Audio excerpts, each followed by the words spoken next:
Big Men on Campus, and this week on the segment, guess what? We're taking a look at a very, very big man on campus. We're talking about Dontari Poe, D-tackle out of Memphis. He's turning heads left and right, not because of what he did on the field, but because of what he did at the Combine. Obviously, we're talking right now with Todd DeVries, college football geek.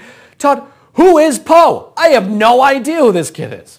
Yeah, nobody did until Indianapolis in late January, right, when he just blew it up at the Combine. He's 6'4", 346 pounds, and he ran a sub-5.0 40. Now, to put that in perspective, any quarterback not named Griffin or Luck basically ran a 5.0 or above. So this is a 346-pounder that can run fast. And by the way, he was the strongest guy when it came to the bench press as well. So that, raised a few eyebrows with these scouts.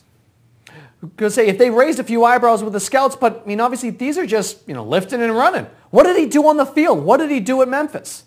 Well, the more that these scouts dig into him, now he's on the radar, right? So now it's time to tear him apart. They're looking at the game tape, but he played for Memphis in Conference USA, not a terribly difficult schedule. He wasn't playing against those SEC behemoths week in and week out. And he only had, now he's a defensive tackle, so he's not supposed to get to the quarterback quite a bit, right? But he still only had one sack on the entire season, and that was against Austin Peay State. So there are some question marks with Dontari Poe, and the more you watch the game tape, the more that you see he might be taking plays off here and there. He might need a coach that's really going to kick him in the rear end and motivate him play in and play out to get the most out of his ability.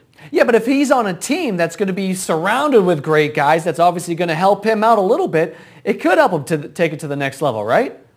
It certainly could. It certainly happened last year. There's precedence for this. Last year, defensive tackle Phil Taylor from Baylor, similar questions coming into the draft. The Browns took a chance on him at number 21. He had a great rookie campaign. Started off slow, but again, started to buy into what the coaches were teaching him. And by the end of the year, he was one of the top rookie D linemen in the entire NFL. So maybe Poe, if he finds the right team with the right coaching staff, can follow a similar path.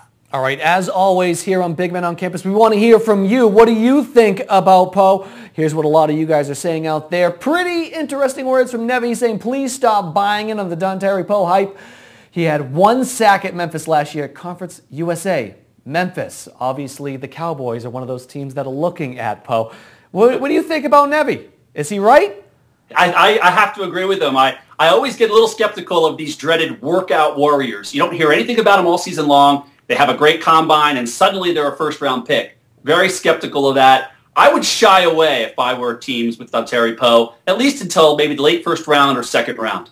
All right, he is Todd DeVries, college football geek. I am Tyler Poppin of the Pulse Network. This has been Big Men on Campus.